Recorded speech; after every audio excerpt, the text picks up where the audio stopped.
नमस्कार, आप देख रहे हैं एनडीटीवी इंडिया 5 की बात के साथ। मैं हूं अनंत भट्ट और अब हम बात करेंगे उस तूफान की जो गुजर चुका है लेकिन अपने पीछे कई जगहों पर तबाही के निशान छोड़ गया है। 25 साल पहले भी ओडिशा में इन्हीं दिनों एक महा तूफान आया था। 260 किलोमीटर की रफ्तार से चलती हवाओं ने ओडिशा को तहस नहस कर डाला था। करीब 10,000 लोग उस तूफान में मारे गए थे। तब से ओडिशा ने सबक सीखा और तूफानों से लड़ने के तरीके निकाले। यही वजह है कि बीती रात ओडिशा पहुंचा चक्रवाती तूफान दाना ओडिशा का ज्यादा कुछ नहीं बिगाड़ सका। आज सुबह वो ओडिशा के तट से टकराया। ओडिशा के धामरा तट पर देर रात तूफान ने दस्तक दी। सुबह 110 किलोमीटर प्रति घंटे की रफ्तार से हवा चल रही थी। ओडिशा के साथ साथ बंगाल में भी तूफान का असर देखने को मिला। कई स्थानों पर तेज हवाओं के साथ भारी बारिश होती रही। ओडिशा के कुछ हिस्सों में तेज हवाओं और भारी बारिश के कारण पेड़ उखड़ गए। ओडिशा के 14 जिलों से करीब 10 लाख लोगों को सुरक्षित स्थानों पर भेज दिया गया। खतरे को देखते हुए एनडीआरएफ, एसडीआरएफ और कोस्ट गार्ड को तैनात किया गया। चक्रवाती तूफान का असर रेल और विमान सेवाओं पर भी पड़ा। 500 से ज्यादा ट्रेनों को रद्द कर दिया गया। करीब 15 घंटे बाद कोलकाता और भुवनेश्वर एयरपोर्ट से उड़ानें फिर से शुरू हो गई हैं।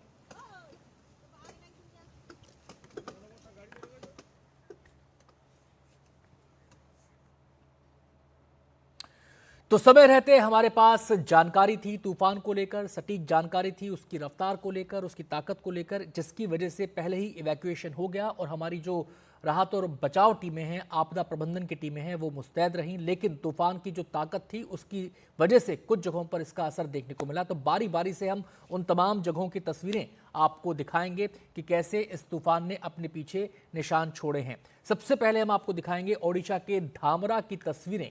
110 किलोमीटर प्रति घंटे की रफ्तार से हवाएं चली। तेज हवाओं के चलते पेड़ उखड़ गए। हालांकि कोई जानी नुकसान यहां पर नहीं हुआ, यानी कि किसी के हताहत होने की सूचना फिलहाल नहीं है। लेकिन हवा इतनी तेज थी कि उसकी ताकत के आगे पेड़ उखड़ गए। और ये केवल एक जगह पर नहीं हुआ, कई जगह से ऐसी तस्वीरें सामने आई हैं जहां पेड़ों के उखड़ने की बात सामने आई। अब तूफान गुजर चुका है और ऐसे में अब चीजों को फिर से पटरी पर लाने का काम शुरू हो चुका है। और ये तस्वीरें भी धामरा की हैं, जहां जहां पेड़ उखड़े वहां पर रेस्क्यू टीमें पहुंच चुकी हैं, फायर सर्विसेज की टीमें पहुंच चुकी हैं। और उनका जो मेन टारगेट है वो ये है कि जो जगह जगह पेड़ उखड़े हैं, गिरे हैं, उनको हटाया जाए, उनको रास्तों को साफ किया जाए, जिससे कि आवाजाही यहां पर फिर से शुरू हो चुकी है। इस काम में थोड़ा वक्त लगेगा लेकिन ये काम जोर शोर से चल रहा है। और अब आपको ओडिशा के भद्रक की तस्वीरें हम दिखा रहे हैं जो आपके टीवी स्क्रीन पर हैं। तूफान का असर आप तस्वीरों में देख सकते हैं। इस तूफान के कारण तेज हवाएं चारों तरफ देखी जा सकती हैं। तेज बरसात भी यहां पर हुई और जो समुद्र में लहरें हैं वो भी काफ़ी उफान पर दिखाई दी। और इन हवाओं का ही असर है। इस आप तिरपाल की एक छोटी सी झोपड़ी को यहाँ पर जिस आपने देखा, जहाँ पर वो पूरी तरह तिरपाल उखड़ चुका है, उड़ चुका है और वहाँ पर केवल ढांचा बचा है। और ये हवाएं कितनी ताकतवर हैं, इस पेड़ को पूरी तरह से झकझोर कर रख दिया। और यहाँ पर भी कई जगह पेड़ गिरने की सूचनाएं मिली हैं।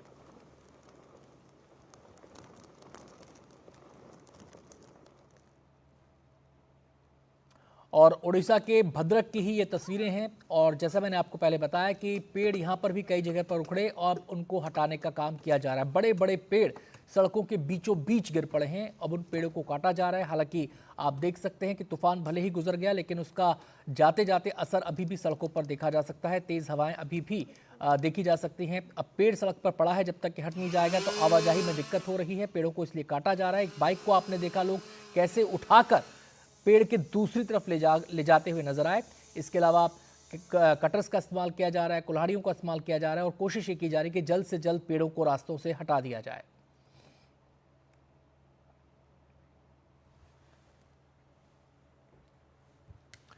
और ये तस्वीरें आप इस समय देख सकते हैं, कोलकाता की तस्वीरें हैं। देखिए जो तूफान था उसका जो सबसे ज़्यादा असर वो ओडिशा में देखा गया, लेकिन जो आसपास के राज्य हैं वो भी इसके प्रभाव क्षेत्र में आए। और कोलकाता की इन तस्वीरों को देखकर आप अंदाज़ा लगा सकते हैं काफ़ी तेज़ बरसात यहाँ पर हुई। और जो माहौल था दिन में ही अंधेरे की तस्वीरें आप देख सकते हैं यहाँ पर। और उसकी वजह से लोगों को अपनी हेडलाइट्स चलाकर आगे जाना पड़ा। कुछ जगहों पर हवा की वजह से कुछ ढांचे थे वो भी उखड़े हैं। इन तस्वीरों में आप देख सकते हैं।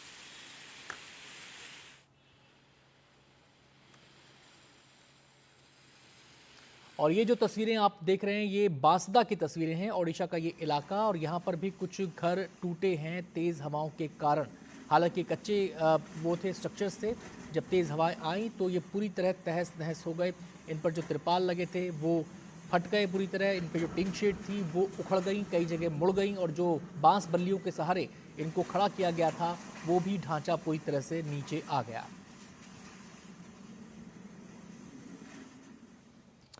अब अगली तस्वीर आपको दिखा रहे हैं, ये ओडिशा के ही जयपुर इलाके की तस्वीरें हैं। तेज़ हवाएं, ये पेड़ों की जो तस्वीरें हैं ये आपको अंदाज़ा दे रही होंगी कि इस इलाके में कितनी तेज़ रफ्तार से हवाएं चली। वैसे आपको बताएं कि जब ये तूफान टकराया ओडिशा के तट से तो उस समय 110 किलोमीटर प्रति घंटे की रफ्तार से यहाँ पर तेज़ हवाएं चल रही थी, और पहले ही लोगों को सूचित कर दिया गया था, लिहाजा लोग अपने घरों को छोड़कर सुरक्षित स्थानों पर पहुँच गए थे। ये देख सकते हैं आप, एक प्राथमिक स्वास्थ्य केंद्र जैसी ये जगह यहाँ पर नज़र आ रही है, जहाँ पर लोगों ने शरण ली अपने मवेशियों के साथ, अपने बच्चों के साथ, अपने सामान के साथ, और यही वजह है कि समय रहते इवैक्यूएशन हो गया, और जो लोग थोड़ा देरी से भी जागे वो भी समय रहते वहाँ पर, यानी कि तूफान ने जब दस्तक दी उससे पहले ही वो भी इस बिल्डिंग में पहुंच चुके थे।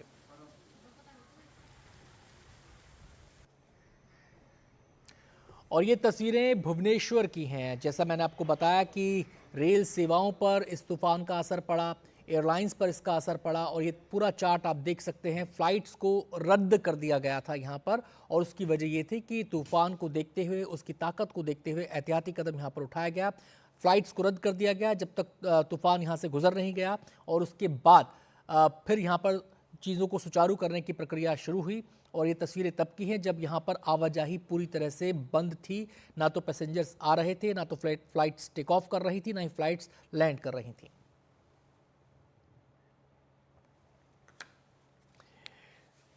और ये तस्वीरें हैं कोलकाता एयरपोर्ट की। नेताजी सुभाष चंद्र बोस का जो अंतर्राष्ट्रीय हवाई अड्डा है वहाँ पर भी, कोलकाता में भी आपको बताएं कि फ़्लाइट्स को यहाँ पर भी उड़ानों पर पाबंदी लगाई गई थी, डिले किया गया था। लेकिन ये तस्वीरें तब की हैं जब फ्लाइट्स को फिर से सुचारू रूप से शुरू कर दिया गया। तूफान के गुजर जाने के बाद जब स्थिति सामान्य हुई मौसमी तौर पर, तो फिर उसके बाद फ्लाइट्स की आवाजाही सामान्य करने के लिए जो ग्रीन सिग्नल था वो दे दिया गया, और जैसे ही ग्रीन सिग्नल मिला वहाँ पर जो लोग हैं, ट्रैवलर्स हैं, विमान में सफ़र करने वाले, उनकी आवाजाही का सिलसिला शुरू हो गया।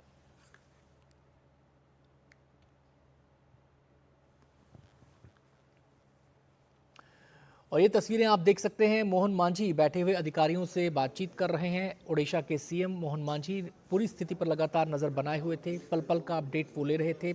उनके साथ जो आपदा प्रबंधन की टीमों के बड़े अधिकारी हैं वो यहाँ पर मौजूद हैं, जो उन्हें तमाम जानकारी दे रहे थे कि किस इलाके में क्या स्थिति है और कैसे कैसे वहाँ पर रेस्क्यू ऑपरेशन चलाया जा रहा है, लोगों को राहत पहुँचाई जा रही है। जानमाल की क्षति नहीं हुई और सरकार की जीरो कैजुअलिटी का लक्ष्य भी हमारा संपूर्ण रूप से पूरा हुआ, और संपत्ति का भी कोई नुकसान नहीं हुआ। लगभग 6 लाख लोगों का सुरक्षित स्थानों को स्थानांतरित किया गया है। करीब 6000 गर्भवती महिलाओं का स्वास्थ्य केंद्रों में स्थानित किया गया है। इसमें से 1600 स्वस्थ शिशुओं का भी जन्म हुआ। एयरपोर्ट में फ्लाइट सर्विस बिल्कुल अभी नॉर्मल है, और 1 बजे तक सड़कों में जो ब्लॉकेज क्लियर हो जाएगा।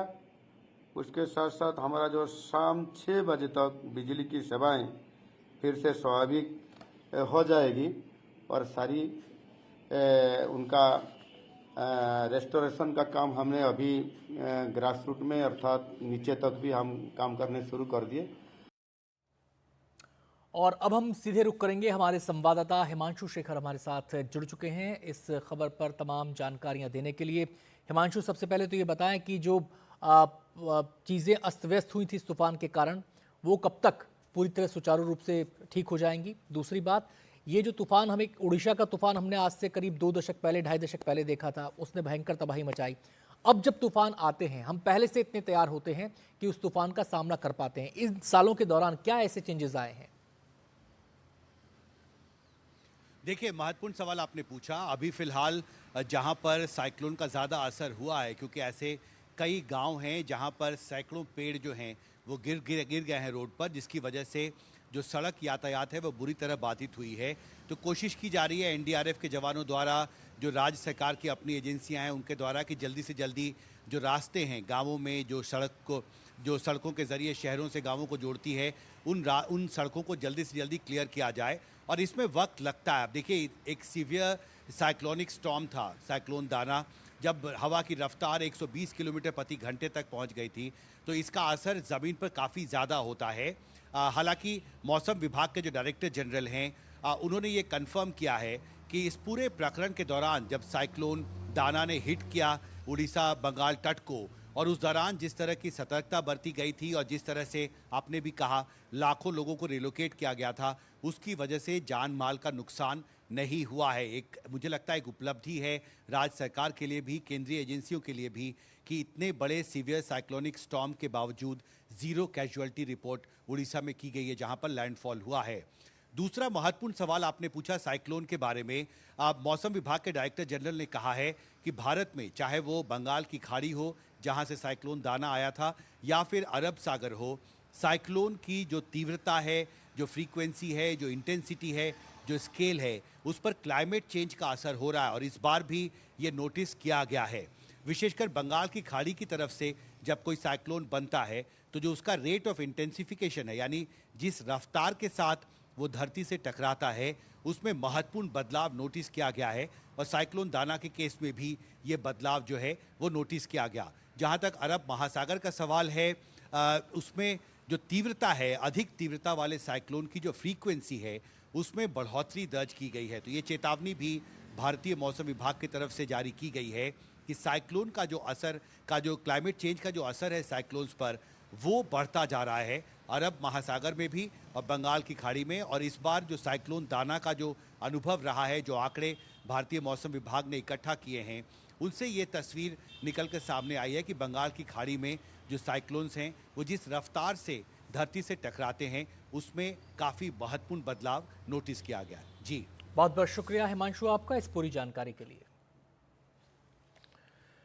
और अब वक्त हो गया एक छोटे से ब्रेक का। आप बने रहिए एनडीटीवी इंडिया के साथ।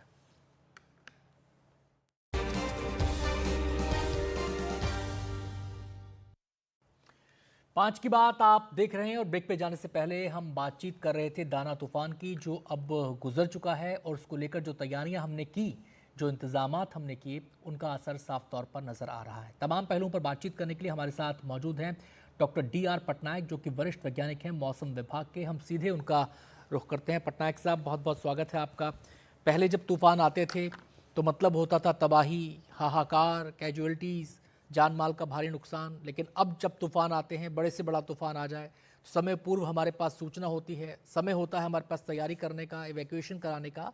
तो बीते 2-2.5 दशक के अंदर ऐसे क्या बदलाव हमने किए हैं कि आज हम तूफान का कहीं ज़्यादा बेहतर तरीके से, मजबूती से सामना कर पा रहे हैं? ये आपने अच्छी बात बताई कि ये पिछले अगर हम देखेंगे 10-15 साल से हमारा तूफान जो हम मॉनिटरिंग करते हैं, फोरकास्टिंग करते हैं, उसमें काफ़ी परिमाण में इम्प्रूवमेंट हुआ है। और ये इम्प्रूवमेंट जो है हम तीनों भाग में डिवाइड कर सकते हैं। पहला तो ऑब्जर्वेशन, जो मॉनिटर करते हैं, कोई भी तूफान बनता है तो हम कितना दिन पहले उसको अच्छा से मॉनिटर कर पाते हैं, उसके लिए हमारा ऑब्जर्वेशन नेटवर्क होना चाहिए अच्छा। तो अब मिनिस्ट्री ऑफ आर्थ साइंस ने हमारा मॉडर्नाइजेशन प्रोग्राम में काफ़ी हमने इम्प्रूवमेंट किया। राडार खरीदे, AWS के थे, ऑब्जर्वेशन खरीदे। देन सैटेलाइट का हमारे पास हमारा इंडिजिनस सैटेलाइट भी है और बाकी भी बहुत सैटेलाइट है। तो ये ऑब्जर्वेशन पार्ट में हमने अच्छा से मॉनिटर कर पाए। दूसरी बात है, जो हम चेतावनी देने के लिए हमको फोरकास्टिंग अच्छा फोरकास्टिंग होना चाहिए। तो फोरकास्टिंग के लिए जो जितना सारे डाटा है अभी, सैटेलाइट डाटा, ऑब्जर्वेशन डाटा, सारे हमारे जो है न्यूमेरिकल मॉडल को आ रहा है। जी। न्यूमेरिकल मॉडल में डेवलप इम्प्रूव हुआ है। तो मॉडलिंग इम्प्रूवमेंट होने के कारण, ऑब्जर्वेशन इम्प्रूवमेंट होने के कारण, हम उसको जो अच्छा सोफिस्टिकेटेड मॉडल है, हाई पावर कंप्यूटर है हमारे पास, तो हम हाई रिजोल्यूशन कंप्यूटर में रन कर पा रहे हैं। तो हमारा मॉडल का फोरकास्ट भी काफ़ी परिमाण में इम्प्रूव हुआ है। तो उसके बाद हमारा डिसिमिनेशन है, जो DSS है, जो जब फोरकास्टर कोई फोरकास्ट देता है तो सारे इन्फॉर्मेशन इकट्ठा करके उन्होंने जो एसिमुलेट कर पा रहे हैं, DSS डिसीजन सपोर्ट सिस्टम, वो भी हमने इंडिजिनसली डेवलप किया है। तो जिसके चलते राडार पिक्चर, सैटेलाइट पिक्चर, हमारा मॉडल फोरकास्ट, ऑब्जर्वेशन सारा इकट्ठा हम देख के एक डिसीजन कंक्लूड में जब हम पहुंचते हैं और उसके बाद हम फोरकास्टर को देते थे। तो तीनों कंपोनेंट में हमारा काफ़ी इम्प्रूवमेंट हुआ है, जिसमें फोरकास्ट का एक्यूरेसी भी जी 30 से 40% इम्प्रूवमेंट हुआ है। हमारा जो लैंडफॉल एरर घटा है, इंटेंसिटी एरर जो प्रेडिक्शन उसमें भी इम्प्रूवमेंट हुआ है, एंड टाइमिंग में भी, लैंडफॉल टाइमिंग में भी हमारा काफ़ी इम्प्रूवमेंट हुआ है। तो ये जी सारे का कंट्रीब्यूशन इकट्ठे के कारण हमारा कई फोरकास्ट में इम्प्रूवमेंट हुआ है। पटनायक साहब, दाना तूफान अब गुजर चुका है, लेकिन जो तस्वीरें हम दिखा रहे हैं, कुछ कुछ जगहों पर अभी भी तेज हवा चल रही है। जो जाता हुआ इम्पैक्ट है तूफान का, वो कितने समय तक रहेगा? तो अभी दाना तूफान जो पिछली रात को 1-1:30 से 3:30 बजे से लैंड से टकराया, उस टाइम उसका जो अनुमान किया था 100 से 110 एंड 120 वही रहा, पर धीरे धीरे हमारा फोरकास्ट भी वही था। धीरे धीरे उसका कमजोर होता है जब लैंड इंटरेक्शन होता है। तो आज सुबह 8:30 को सीवियर साइक्लोनिक स्टॉर्म से वो साइक्लोनिक स्टॉर्म तक आ गया, एंड आज जो 8:30 को, और अभी जो लेटेस्ट ऑब्जर्वेशन जो है हमारा जो 2:30 को, उसमें वो डीप डिप्रेशन और एक स्टेज घट गया है। तो हम अगले आज शाम तक उसका और थोड़ा सा इंटेंसिटी घट जाएगा, डिप्रेशन हो जाएगा। तो अगले मान लीजिए उसका हवा का गति बहुत जोर से कम हो जाएगा। लेकिन जो जी ये लो प्रेशर सिस्टम जब भी बनेगा तब भी रहेगा काल तक भी, तो उसका जो रेनफॉल है वो चलेगा, रेनफॉल तो कंटिन्यू करेगा, लेकिन हवा का गति धीरे धीरे धीरे धीरे जैसा कि साइक्लोन डाउनग्रेड हो रहा है, अपना इंटेंसिटी कम होता जा रहा है। बहुत बहुत शुक्रिया पटनायक साहब, हमसे बातचीत करने के लिए और तमाम विषयों पर रोशनी डालने के लिए। और अब वक्त होगा एक छोटे से ब्रेक का, लेकिन आप कहीं मत जाइए, आप बने रहिए एनडीटीवी इंडिया के साथ।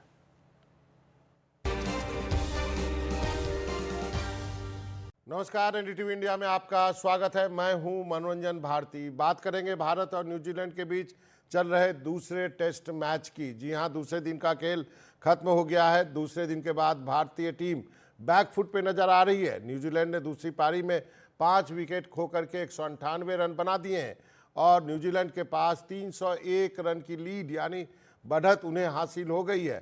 पहली पारी में भारतीय बल्लेबाजों का प्रदर्शन एक बार फिर से निराशाजनक रहा। भारत की पारी महज 156 रन पर सिमट गई, ऑल आउट हो गई। भारत के शीर्ष बल्लेबाज एक बार फिर कुछ कमाल नहीं कर पाए, एक बार वो फिर फेल हो गए। यदि आप रनों की बात कहूं तो भारत के शीर्ष बल्लेबाज में कैप्टन रोहित शर्मा एक बार फिर शून्य पे आउट हुए। विराट कोहली, जिन पर सारी निगाहें लगी हुई थी, 1 रन बनाए। पिछले मैच में 150 रन बनाने वाले सरफराज खान महज 11 रन बना करके आउट हो गए।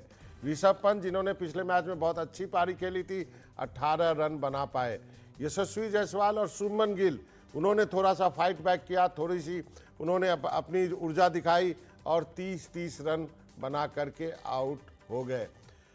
भारत के ऐसे प्रदर्शन के बाद अब चर्चा ये होने लगी है कि वर्ल्ड टेस्ट चैंपियनशिप के फाइनल में भारत पहुंचेगा या नहीं पहुंचेगा। क्या स्थिति है वर्ल्ड चैंपियनशिप में भारत के पहुंचने की? फिलहाल चैंपियनशिप में जो है भारत पहले स्थान पे है। भारत ने 12 मैच में से 8 मैच जीते हैं, 3 हारे हैं। लेकिन भारत को मौजूदा मैच के अलावा, ये जो मैच चल रहा है पुणे में, इसके अलावा 6 मैच और खेलने हैं और भारत को फाइनल में पहुंचने के लिए इन 6 मैचों में से 3 मैच जीतना जरूरी है। तो इस मैच की बात तो ना ही करें तो अच्छा है, यानी भारत को 5 में से जो है 3 मैच जीतने होंगे।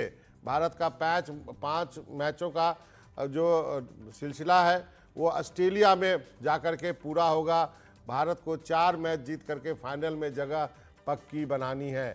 यदि भारत 3 मैच जीतती है तो उनको दूसरे देशों के पर निर्भर रहना होगा कि भारत जो है वर्ल्ड चैंपियनशिप के फाइनल में पहुंचता है या नहीं पहुंचता। हमारे साथ हमारे स्पोर्ट्स एडिटर विमल साथ जुड़ गए हैं, साथ में राजेश चौहान जी भी होंगे, देवुदाबी देवाशीष दत्ता भी कलकत्ता से जुड़ेंगे। लेकिन सबसे पहले विमल के पास चलते हैं। विमल, बहुत निराशाजनक बैटिंग रही एक बार फिर से भारत की। बॉलिंग में भी क्या कुलदीप को ना खिलाना भारत को भारी पड़ गया? बिल्कुल, देखिए गावस्कर ने भी कहा कि आपने कुलदीप को ड्रॉप करने का मतलब है कि आप बैटिंग में डर रहे हैं, डरा हुआ ये फैसला है, ये उन्होंने साबित कर दिया। दूसरी बात है, आप कमर से ऊपर बॉल जाती है तो आप खेल नहीं पा रहे हैं, आप नीचे आ रही है तो खेल नहीं पा रहे हैं, आप स्पिन खेल नहीं पा रहे हैं, आप बाहर स्विंग नहीं खेल पा रहे हैं। आपको 6 में से 4 मैच अभी जीतना है। ये मैच तो आप समझिए आपके हाथ से निकल गया। 300 से ज्यादा रन की लीड बन गई है और चौथी इनिंग में जिस तरह से प्रदर्शन कर रही है भारतीय टीम, मिराकल होगा तभी ये बचेगा। इसके अलावा 5 मैच ऑस्ट्रेलिया और 1 और न्यूजीलैंड, हम ये क्यों मानकर चले जैसा टीम खेल रही है कि न्यूजीलैंड को अगले मैच में हरा ही देगी। बहुत ही घटिया प्रदर्शन है और जाहिर तौर पे टीम को सोल सर्चिंग की जरूरत है। और कुलदीप यादव उसको तो एक हम लोग बचपन में गेम खेलते थे बेगा टोली, यहां से डाला उसमें जाके पिल गया, फिर वो दूसरे में चला गया, तो उसको बेगा टोली उन्होंने बनाया हुआ है। किस प्रदर्शन पे आप कानपुर में उसको नहीं खिलाते हैं, पिछले मैच में आप गलत निर्णय ले लेते हैं कि अच्छा वहां पे स्पिनर नहीं चलेंगे, तो आप बहुत एक डिपार्टमेंट में आपको मुश्किल नहीं है, आपको सारे डिपार्टमेंट में मुश्किल हो रही है और मुझे आगे की राह आसान नहीं लगती है। देवुदा हमारे साथ जुड़ गए। देवुदा, सबसे पहला कमेंट आपका आज की बल्लेबाजी पे। पिछला टेस्ट मैच में भी आपने देखा होगा, क्या हो गया है टीम इंडिया को, आपके विचार? नहीं, ये तो नया बात नहीं है।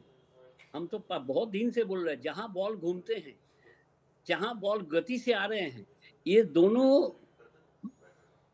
अगेंस्ट में इंडियन बल्लेबाजी लोग रन नहीं बना पाएंगे, नहीं बना पा रहा है और ऑस्ट्रेलिया में भी ये प्रॉब्लम जारी रहेंगे।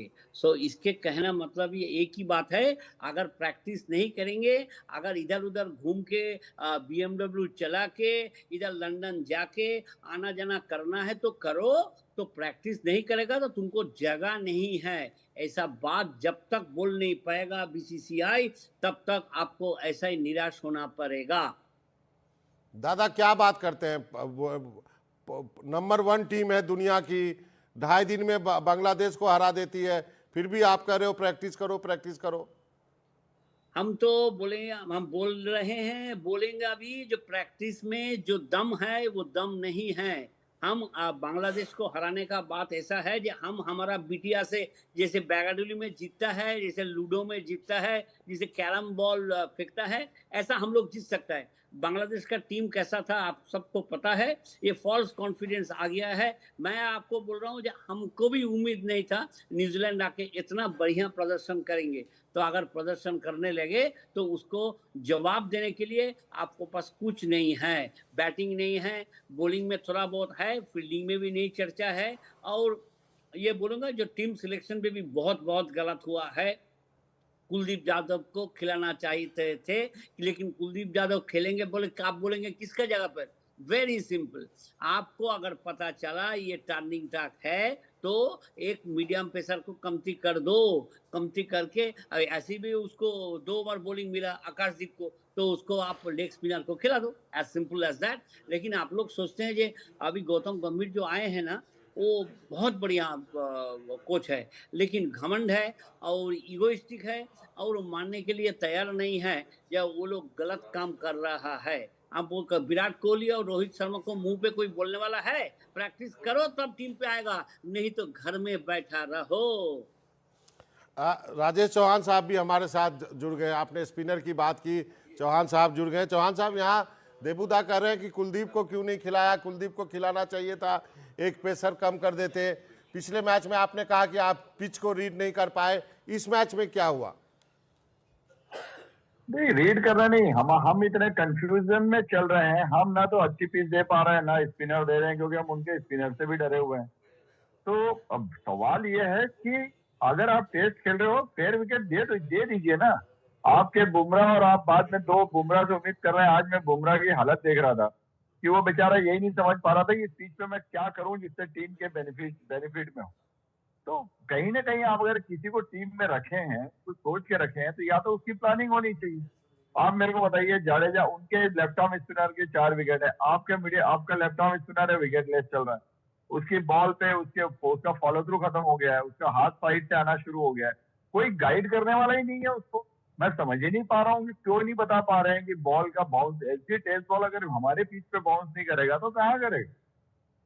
मतलब कहीं ना कहीं देखिए, कहीं ना कहीं इनको गाइड करने के वाले जो भी, मैं सिर्फ गौतम की बात, गौतम इज ए बैट्समैन, आपके पास स्पिनर कोच है, आपके पास बॉलिंग कोच है, क्या कर रहे हैं?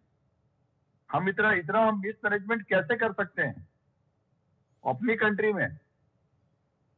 मतलब आश्चर्य लगता है कि हमारी पूरे सीनियर्स वहां कमेंट्री करने के लिए ग्राउंड में आते हैं, ग्राउंड में वो माइक लेके खड़े होते हैं before the match, after the lunch time, T time, और उनकी कोई बात सुनने को या उनके गाइडेंस को, अनिल कुंबले को भी मैं देख रहा था, अनिल कुंबले ये नहीं बोल पा रहे थे कि हम स्ट्रगल करेंगे, वो बुलवाने की कोशिश कर रहे थे वॉशिंगटन सुंदर से कि भाई आप लोग को बैटिंग करनी है, आप लोग क्या सोचे। तो मेरा कहना है सीधी बात करो ना कि भाई चौथी बैटिंग करनी है, इस पिच पे कैसे करोगे आप। हमेशा आपको याद होगा एक बार सचिन कैप्टन थे अहमदाबाद में, अगर आपको थोड़ा ध्यान हम पीछे जाएं तो वहां पर भी वो फॉलो ऑन वाला चक्कर हो गया था, हमने फॉलो ऑन नहीं किया और विटोरी ने बाद में रन बना करके विकेट ले गए थे विटोरी। तो ये हम तो फंस ही जाते हैं ना, हम खुद ही नहीं समझ पा रहे कि हमारी कंट्री में हम कैसी पिच, हमको ये कम कंफ्यूजन, भाई वो कंफ्यूजन पहले दूर कर लीजिए, बाकी सारी चीजें क्लियर हो जाएंगी। जी विमल, सबसे बड़ी दिक्कत ये है कि बॉलिंग में तो विकेट नहीं निकाल पा रहे हैं, बैटिंग में भी नहीं काम कर रहा, टॉप ऑर्डर चल ही नहीं रहा आपका, आप चाहते हो कि नीचे से आके कोई बना दे, वो भी नहीं हो पा रहा है। बिल्कुल, देखिए आप जिस तरीके से आउट हुए हैं, मतलब आप सोशल मीडिया के हिसाब से जाएंगे तो हर बॉल को लोग बॉल ऑफ द सेंचुरी बोल देते हैं, और जिस तरीके से आउट हुए हैं खिलाड़ी हमारे टॉप ऑर्डर में, चाहे विराट हो या बाकी लोग, मतलब मिचेल सैंटनर 7 विकेट ले रहे बाबा। मिचेल सैंटनर ने पूरे लाइफ में कभी 5 विकेट नहीं लिए टेस्ट में, 30 से कम टेस्ट मैच खेले, एक बार भी उनके नाम 5 विकेट नहीं है।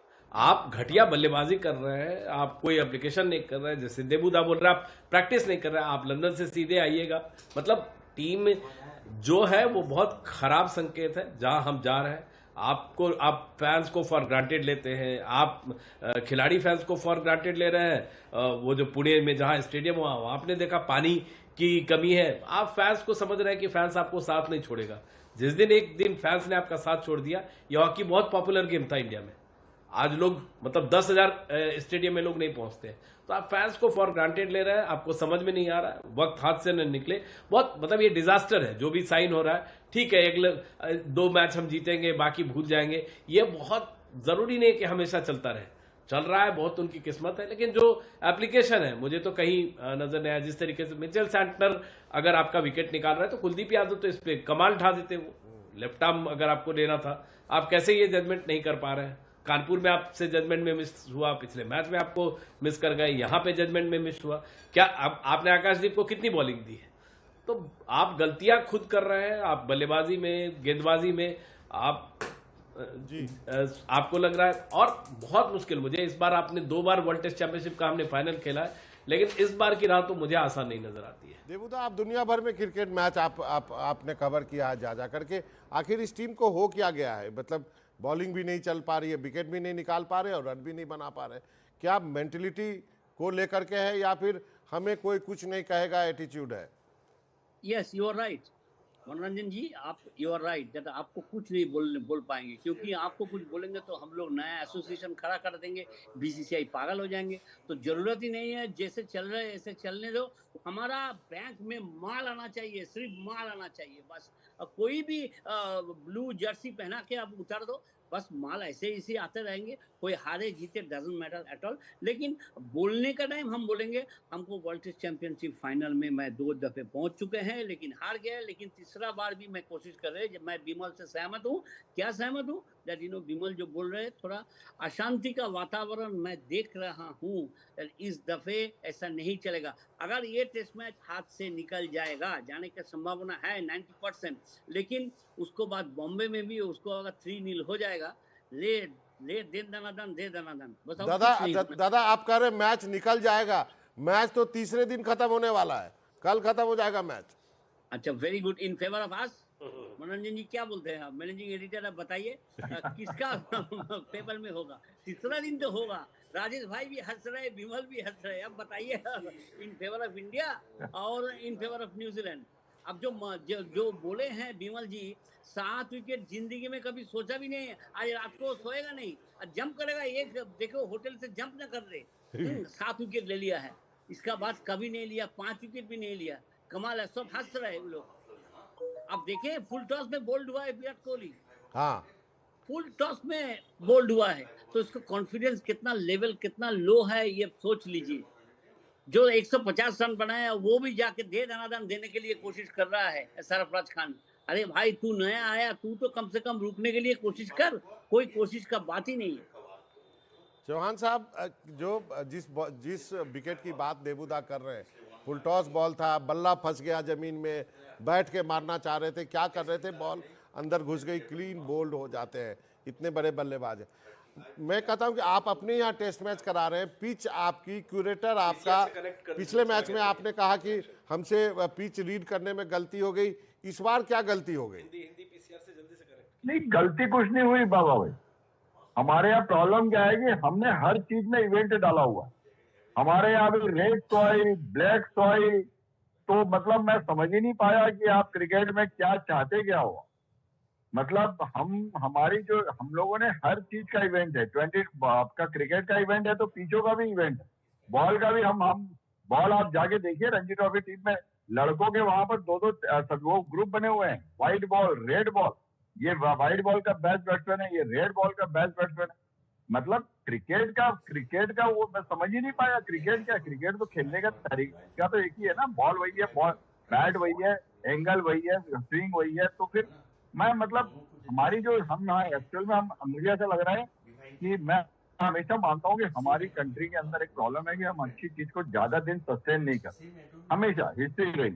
और मैं ऐसा लग रहा है कि ये टाइम आ गया कि वापस हम नीचे जाने वाले, हम वापस जाने वाले। अगर हमने अपने आप को कहीं नहीं रोका अच्छे से तो हम फिर नीचे चले, फिर हम मेहनत करेंगे, फिर अब दूसरी कंट्री आएंगी। और अभी देखिए, मैं आपको फिर बोल रहा हूँ, हम पिछले 3 महीने से डिस्कस कर रहे हैं कि वर्ल्ड के अंदर छोटी कंट्री वापस ऊपर आ रही, फिर हम रोते रहेंगे कि यार उस कंट्री ने हमको हरा दिया, उसने हमको हरा दिया। Is that right? जरूर हम चर्चा करेंगे, हमको समझना पड़ेगा। सीनियर प्लेयर आपने सही कहा। एक वक्त में श्रीलंका कितनी कमजोर टीम लग रही थी, वही जयसूर्या ने कैसे काया पलट किया, अभी उसने न्यूजीलैंड को हराया, अब तीसरे नंबर की टीम बन गई है। एक ब्रेक के लिए रुकते हैं, कहीं जाइएगा नहीं, चंद पलों में लौटेंगे और इस बात पे चर्चा करेंगे कि क्या भारत जो है वो वर्ल्ड क्रिकेट टेस्ट चैंपियनशिप का फाइनल खेल पाएगा या नहीं। छोटे से ब्रेक के बाद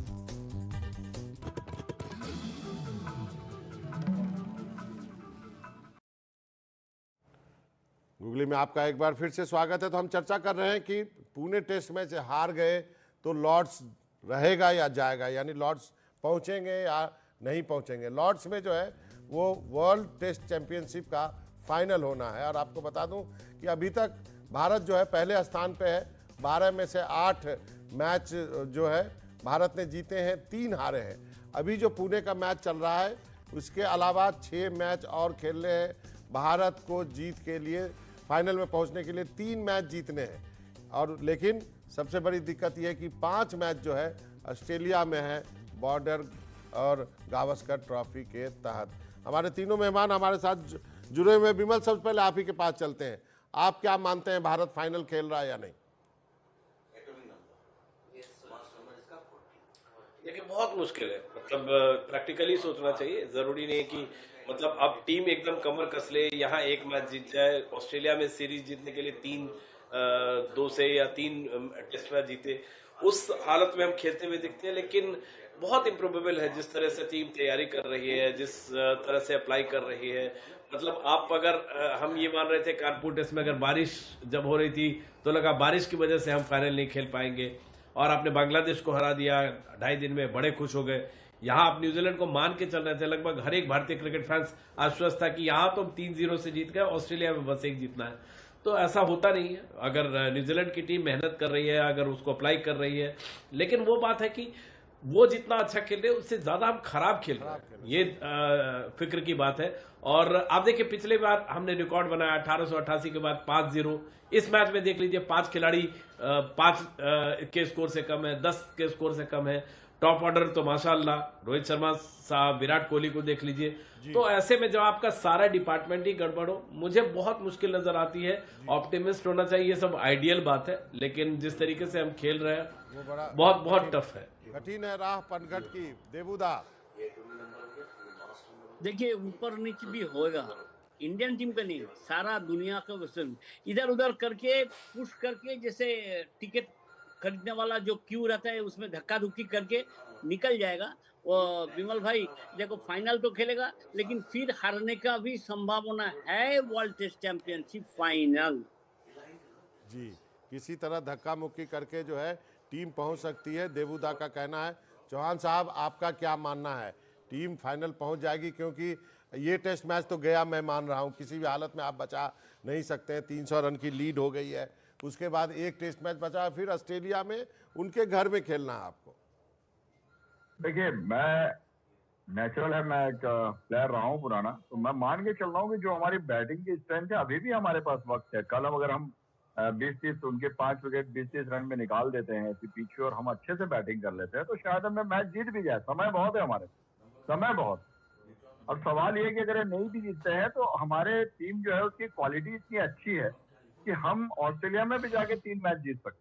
ताकत है, सवाल है कि क्या हम उसकी तैयारी कर रहे हैं या नहीं, हम उसके लिए मेंटली प्रिपेयर हैं या नहीं है, सारी चीज।